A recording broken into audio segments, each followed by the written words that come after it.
Hello दोस्तों, आपका बहुत बहुत स्वागत है mind vision centre for mind care की नई वीडियो में। तो दोस्तों, आज हम जिस बुक के बारे में बात करने वाले हैं उस बुक का नाम है लिमिटलेस, जिसके ऑथर हैं जिम क्विक। तो दोस्तों, बुक के बारे में हम आपको बाद में बताएंगे, पहले हम ऑथर जिम क्विक के बारे में जान लेते हैं। जिम क्विक एक ऐसे शख्स हैं जिनको एक बार उनकी टीचर ने ये कहा था कि उनके अंदर दिमाग ही नहीं है। उसी के साथ साथ ये एक ऐसे शख्स हैं जिन्होंने 16 साल की उम्र तक एक भी बुक अच्छे से नहीं पढ़ी थी। लेकिन अगर अभी की बात बताऊं तो आपको हैरानी होगी जानकर कि पिछले 30 साल से हर हफ्ते कम से कम एक से ज़्यादा बुक पढ़ते हैं जिम क्विक।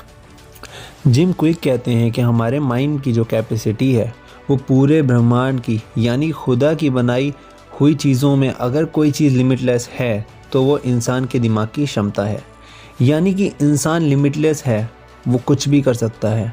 जैसा कि रिलीजियस बुक्स में भी लिखा है कि इंसान अशरफुल मखलूकात है और उसके दिमाग की कोई लिमिट नहीं है। जैसा मौलाना रूमी ने भी एक बार बताया है कि इंसान को खुदा ने बड़े कामों के लिए पैदा किया है, छोटे छोटे कामों के लिए नहीं। छोटे छोटे कामों में फंसे रहकर वो लिमिटेड ना रहें। एग्जाम्पल के तौर पर बताता हूँ कि जब आप लोगों में से कोई भी कभी भी जू जाता है तो आप देखते होंगे कि वहाँ पे जो छोटा सा हाथी का बच्चा होता है उसे जू वाले जंजीर में बांध के रखते हैं। जैसे जैसे वो बड़ा होता रहता है उसके पैर की जंजीर का साइज बड़ा होने लगता है, मगर एक वक्त ऐसा आता है कि जब वो बिल्कुल बड़ा हो जाता है हाथी, तब उसकी जंजीर तोड़ दी जाती है। अपने पैरों से जंजीर खुली होने के बावजूद हाथी के दिमाग में यही वहम रहता है कि वो आज भी जंजीर में जकड़ा हुआ है और वो अपने दायरे से बाहर नहीं निकलता। रीजन यही है कि जंजीर का एहसास अभी तक उसके दिमाग में बसा हुआ है। और अगर हम इंसानों की बात करें तो जिस जंजीर ने इंसान को बांध रखा है वो है उसके सोच पे बंधी हुई जंजीर, हमारी थिंकिंग और माइंडसेट पे बंधी हुई जंजीर, यानी कि लिमिटेड माइंडसेट। और इसकी शुरुआत कहाँ से होती है? वो होती है हमारे घर से। जी हाँ, अब मैं बताता हूँ कैसे। क्योंकि जब हम बड़े होते हैं तो हमारे माँ बाप हमसे कहते हैं कि तुम बेटा ये नहीं कर सकते, अभी तुम इतने बड़े नहीं हुए कि तुम ये काम करो, तुम वो नहीं कर सकते। इसी के साथ साथ यही सेम बातें हमें हमारे टीचर्स, दोस्त, पड़ोसी और रिश्तेदार सब हमसे यही सब कहते हैं कि तुम ये नहीं कर सकते, तुम वो नहीं कर सकते। इससे हमारी पोटेंशियल और एबिलिटी में एक लिमिट सेट हो जाती है। इसको साइकोलॉजी की लैंग्वेज में कहते हैं लर्न हेल्पलेसनेस। चलिए जिम क्विक की बुक लिमिटलेस से जानते हैं कि हम भी लिमिटलेस कैसे हो सकते हैं। Let me introduce you 4 digital villains that are challenging our capacity to think, focus, learn, grow and to be fully human. Number 1, digital deluge. आज के टाइम पे इतनी अच्छी कनेक्टिविटी होने के बाद इग्नोरेंस सिर्फ एक खुद की चॉइस ही हो सकती है। 21वीं सेंचुरी में एक आदमी एक दिन में इतना डाटा कंज्यूम करता है जितना कि 15वीं सेंचुरी में एक आदमी अपनी पूरी जिंदगी में किया करता था। 2015 की एक रिपोर्ट से पता चला कि 1960 में एक आदमी जितना इंफॉर्मेशन कंज्यूम करता था आज के टाइम में उससे 3 गुना ज्यादा कंज्यूम करता है। अगर हम ज्यादा टेक्नोलॉजी कंज्यूम करेंगे, जैसे कि हम ज्यादा फूड कंज्यूम करते हैं, हम बीमार भी हो सकते हैं। यूनिवर्सिटी ऑफ कैलिफोर्निया में हमारे ब्रेन में डाउन टाइम की क्या इफेक्ट होते हैं कि स्टडी करने से पता चला कि जब ब्रेन को कोई नया इन्फॉर्मेशन मिलता है तो ब्रेन में नए तरह के न्यूरल एक्टिविटी देखने को मिलती है और ब्रेन में न्यूरॉन्स के नए नए कनेक्शंस भी क्रिएट होते हैं।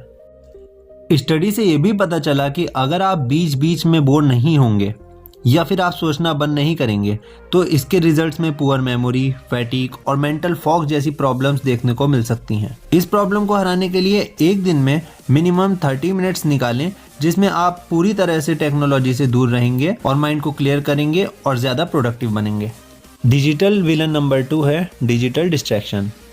एक ज़माना था कि जब किसी को गुड बाय करने के टाइम हम कहते थे कि फिर मिलेंगे, लेकिन आज के डिजिटल ज़माने में गुड बाय से लेकर ब्रेकअप तक सब सोशल मीडिया में ही किया जा रहा है। जबकि हमारे डिवाइस इंटरनेट से कनेक्टेड हैं, हम धीरे धीरे अपनी सोसाइटी, फैमिली और दोस्तों से फिजिकली डिस्कनेक्ट होते जा रहे हैं।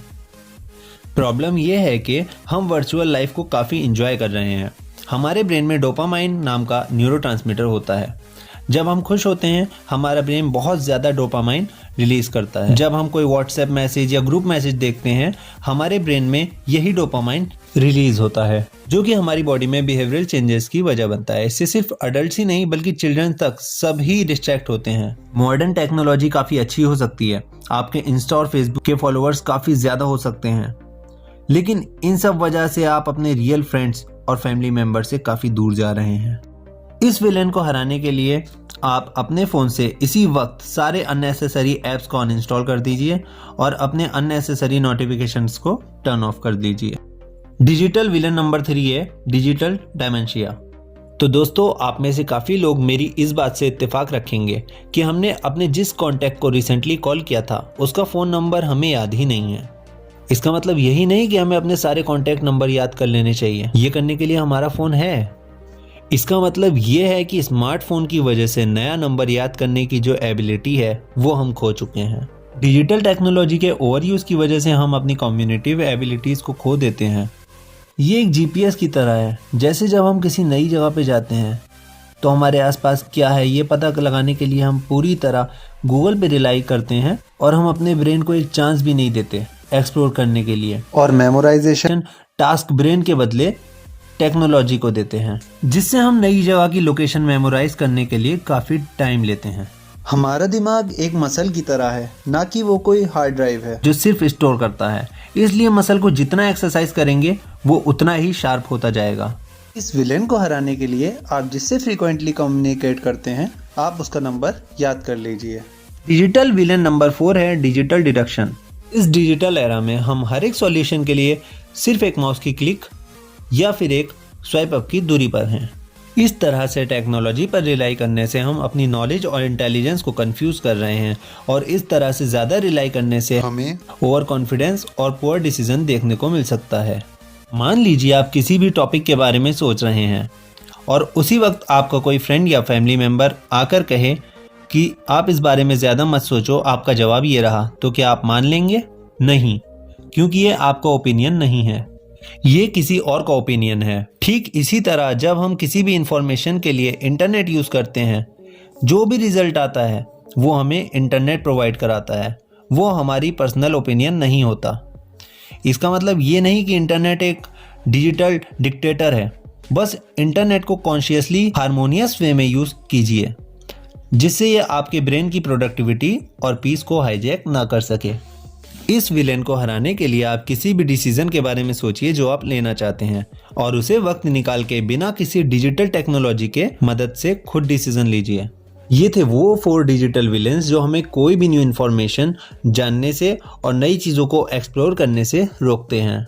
इसके बाद भी हमारी learning, proper mindset, proper motivation और प्रॉपर मेथड्स 3 एम से जुड़े हैं, जिसको ऑथर लिमिटलेस मॉडल के नाम से डिस्क्राइब किए हैं। लिमिटलेस मॉडल नंबर 1 है माइंडसेट, जो कि हमारा मेंटल एटीट्यूड है। माइंडसेट दुनिया के बारे में जो हमारा बिलीव, असम्पशन और एटीट्यूड हमारे माइंड में है उसको डिफाइन करता है। इस दुनिया में सब कुछ बिलीव से जुड़ा है।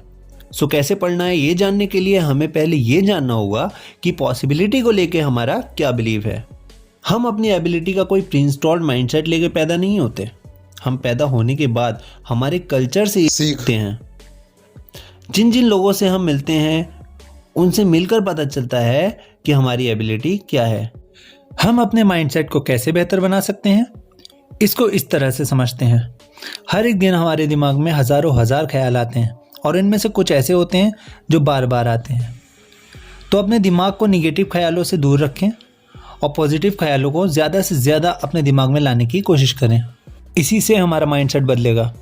अगर आपके दिमाग में ये ख्याल आते हैं कि मैं ये नहीं कर सकता, मैं वो नहीं कर सकता, मुझसे ये नहीं होगा, मैं ऐसा नहीं हूँ, या फिर मैं इस लायक नहीं हूँ, तब अपने माइंड में इस तरह के ख्याल लाएं कि माना कि मैं कभी कभी कुछ चीज़ें अच्छी नहीं कर पाता, या मैंने कभी कभी कुछ अच्छा नहीं किया, लेकिन इसका मतलब ये नहीं है कि मैं अब भी नहीं कर सकता। आप कर सकते हैं, क्योंकि कभी ना कभी सभी फेल हुए हैं अपने अपने कामों में। तो इसलिए अपने उन कामों को याद करें जहां आप कामयाब हुए हों, चाहे कभी भी हुए हों या आपको कोई छोटी सी ही कामयाबी क्यों ना मिली हो, उन कामयाबियों को याद करें। तो इससे आपका माइंडसेट पॉजिटिव बनेगा और आपको भी लगेगा कि जब आप पहले कामयाब हो चुके हैं तो आप अब भी कामयाब हो सकते हैं। तो ये आपका दिमाग खोलेगा और आपको खुशियों और कामयाबी की नई राहें देगा। दिमाग को बेहतर बनाने के लिए ज़रूरी है पूरी नींद लेना, हेल्दी फूड लेना और डेली एक्सरसाइज करना। इस बारे में हम इंशाल्लाह आपको अगले वीडियो में बताएंगे। लिमिटलेस मॉडल का रूल नंबर 2 है मोटिवेशन। काफ़ी लोग ये बिलीव करते हैं कि माइंडसेट की तरह मोटिवेशन भी फिक्स्ड है। बहुत लोग ये कहते हैं कि मैं मोटिवेटेड नहीं हो पाता कुछ करने के लिए, और अगर हम उसी वक्त टीवी देखने के लिए बोलेंगे उनसे तो वो सारा दिन टीवी देखने को तैयार हो जाएंगे। सोचिए कि अगर मोटिवेशन नहीं है तो टीवी देखने का मोटिवेशन कहाँ से आता है। एक्चुअल रीज़न ये है कि हमारे पास कुछ करने के लिए सही पर्पस नहीं होता। अगर हमारे पास सही पर्पस है, एनर्जी है और उसके साथ हम स्मॉल स्टेप्स लेंगे तो हम कुछ भी अचीव कर सकते हैं, क्योंकि मोटिवेशन का फॉर्मूला ही यही है। Motivation is equal to purpose into energy into S cube, यानी स्मॉल स्टेप्स। जब हम पर्पस, एनर्जी और स्मॉल स्टेप्स को कंबाइन करते हैं तो हमें एक सस्टेनेबल मोटिवेशन मिलता है। लिमिटलेस मॉडल का तीसरा एम है मेथड। हमारे पास अगर सही माइंडसेट और मोटिवेशन है तो सिर्फ प्रॉपर मेथड की ज़रूरत है, क्योंकि कोई भी काम एक ऑर्गेनाइज्ड वे में ही किया जाता है और ऑर्गेनाइज्ड वे में एक लॉजिकल और सिस्टमेटिक वे ऑफ इंफॉर्मेशन को मेथड कहते हैं। अब हम अच्छे से पढ़ने के मेथड के बारे में कुछ चीज़ें सीखते हैं। म्यूज़िक का इस्तेमाल कुछ स्टडीज़ के ज़रिए आपने सुना ही होगा कि म्यूज़िक कैसे हमारी लर्निंग को बढ़ाता है, लेकिन अब हम आपको स्मेल का इस्तेमाल बताएंगे। शायद आपने नहीं सुना हो, लेकिन हमारी मेमोरी स्मेल से भी बूस्ट होती है। तो अब की बार अगर आप किसी प्रेजेंटेशन के लिए या फिर किसी एग्ज़ाम के लिए पढ़ते हैं तो कोई अपना फेवरेट परफ्यूम या डिओड्रेंट या फिर कोई भी एसेंशियल ऑयल अपने हाथ पे लगाकर किसी टॉपिक को तैयार करें और जब आपको रिकॉल करना हो तो फिर से वही लगाएं। एग्ज़ाम हॉल में या फिर प्रेजेंटेशन हॉल में आपकी मेमोरी को रिकॉल कराने में ये स्मेल काफ़ी हेल्प करेगी। हमारा अगला मेथड इसके लिए एक और है कि रिसर्च से पता चला है कि किसी भी टॉपिक या फिर किसी भी लेक्चर की शुरुआत की सुनी हुई बातें और आखिरी की सुनी हुई बातें आपको अच्छे से याद रहती है। तो जो मुश्किल चीज़ें हैं जो आपको पढ़नी हैं तो वो आप या तो अपनी स्टडी की शुरुआत में पढ़ें या फिर उन्हें लास्ट में पढ़ें। ऐसा करने से वो टॉपिक आपको बहुत अच्छे से याद रहेंगे। अगला मेथड है स्पेस्ड रेपिटेशन, यानी it's all about reviewing your material at regular intervals. मतलब अगर हम अपनी पढ़ी हुई चीज़ों को अच्छे से याद रखना चाहते हैं तो उन्हें हम एक नियमित अंतराल के बाद बार बार रिपीट या रिव्यू करना पड़ेगा। इसको कहते हैं स्पेस्ड रेपिटेशन। अगला मेथड जो अच्छे से पढ़ने के लिए हमें जिम क्विक ने अपनी बुक लिमिटलेस में बताया है वो है विजुअलाइजेशन, यानी कि हम किसी चीज़ को पढ़ते हुए अगर अच्छे से विजुअलाइज करें और उसको एक स्टोरी के वे में सारी चीज़ों को जोड़ के विजुअलाइज करें तो वो हमें हमेशा याद रहेगी। यानी कि विजुअल इमेजिनरी के ज़रिए आप उन चीज़ों को जोड़ कर रखें जिन्हें आप याद करना चाहते हैं। फॉर एग्ज़ाम्पल आपको कुछ वर्ड्स याद करने हैं जैसे कि balloon, shoes, purse and snake. तो आप इसको इस तरह विजुअलाइज करके इमेजिनरी बना सकते हैं कि जैसे बलून उड़ रहा है और उसके नीचे एक पर्स लटका हुआ है, उस पर्स में एक स्नेक है और स्नेक के मुंह में शूज़ हैं। तो आप इसकी एक इमेजिनरी बना के अच्छे से याद रख सकते हैं। यही एक विजुअलाइजेशन का मेथड है। अगला मेथड आता है लोसाई मेथड, जो बहुत पुराने ज़माने से चला आ रहा है, अरस्तु से लेकर शेक्सपियर के ज़माने तक। इसमें क्या होता है कि आपके पास जो भी पॉइंट्स हैं आप किसी भी एक जगह पर उन पॉइंट्स को लोकेट कर देते हैं और फिर उनको देखकर अपने माइंड में उसको याद करते हैं। जैसे कि मान लीजिए आपका कोई प्रेजेंटेशन है और उसके 10 पॉइंट्स हैं, तो आप उस लेक्चर हॉल में जहाँ भी आप लेक्चर देंगे तो वहाँ के पिलर्स पर या टेबल पर या बोर्ड पर या चेयर पर एक एक जगह पर अपना पॉइंट जाकर पढ़ते हैं और पर्टिकुलर पॉइंट को किसी पर्टिकुलर ऑब्जेक्ट पर जाकर लोकलाइज कर देते हैं। फिर आपको जब प्रेजेंटेशन देना हो तो अपने हर लोकलाइज्ड ऑब्जेक्ट देखकर अपने पॉइंट्स को याद कर सकते हैं, जिससे आपका प्रेजेंटेशन बहुत अच्छा हो जाएगा। लर्निंग के लिए यानी किसी भी चीज़ को सीखने के लिए सबसे ज़्यादा ज़रूरी है कि पहले ये सीखना कि पढ़ना कैसे है, यानी कि रीडिंग फंडामेंटल है लर्निंग के लिए। तो सबसे पहले हम सीखते हैं कि तेज़ कैसे पढ़ सकते हैं और अच्छे से कैसे समझ सकते हैं।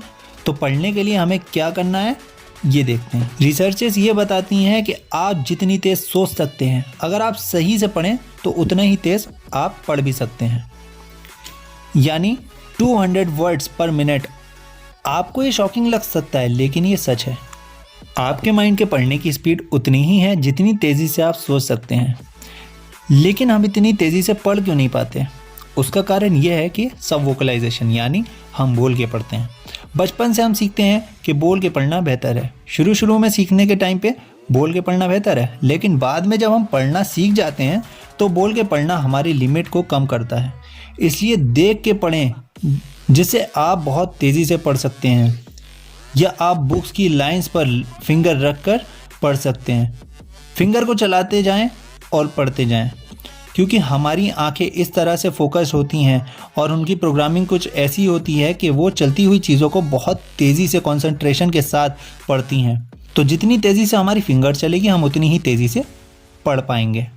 आप ऐसे पढ़ने की प्रैक्टिस करना शुरू कर दीजिए, कुछ ही वक्त में आप भी 200 वर्ड्स पर मिनट पढ़ने के साथ साथ याद भी रख पाएंगे। तो अब आप अपनी सुविधा के अनुसार यानी अपनी सहूलत के अनुसार और जो आपके माइंड को बेस्ट सूट करता है वो मेथड आप अपने लिए चुन सकते हैं। अपनी पढ़ाई के लिए, अपने फोकस को बढ़ाने के लिए, अपनी मेमोरी को बढ़ाने के लिए, अपनी रीडिंग टेक्निक को बढ़ाने के लिए और अपनी थिंकिंग को बढ़ाने के लिए भी। इसमें से जो भी आपके लिए सूटेबल है उस मेथड को चुनकर आप अपनी लर्निंग यानी सीखने को वास्तव में रियलिटी में ट्रूली आप लिमिटलेस बना सकते हैं।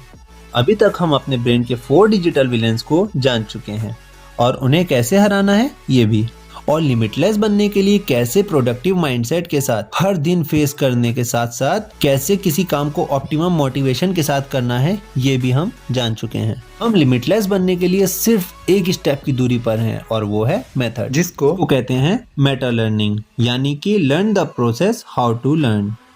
मैंने ये सभी बातें जिम क्विक की बुक लिमिटलेस से सीखी हैं, जिसकी परचेज लिंक मैंने अपने डिस्क्रिप्शन में दे रखी है।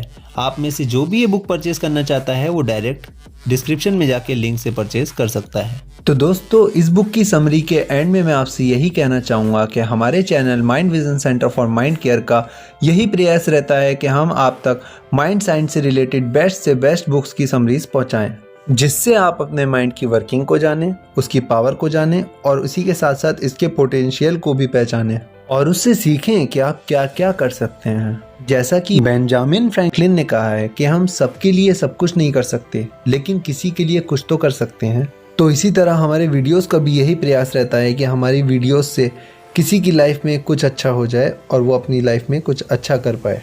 हमारी वीडियोस का मकसद पूरा हो जाएगा। तो दोस्तों, अगर आपको किसी और बुक की समरी चाहिए तो आप प्लीज़ जाके कमेंट कीजिए, हम इंशाल्लाह बहुत जल्दी वो समरी अपने चैनल पे पोस्ट कर देंगे। तो ऐसी ही मज़ेदार माइंड साइंस से रिलेटेड बुक समरीज देखने के लिए हमारे channel mind vision centre for mind care को सब्सक्राइब कीजिए और बेल आइकन को दबाइए ताकि हम अगली वीडियो जब भी डालें तब आप तक नोटिफिकेशन पहुंच जाए। तो बहुत जल्द मिलता हूं मैं आपसे अपनी अगली वीडियो में, तब तक के लिए खुदा हाफिज़।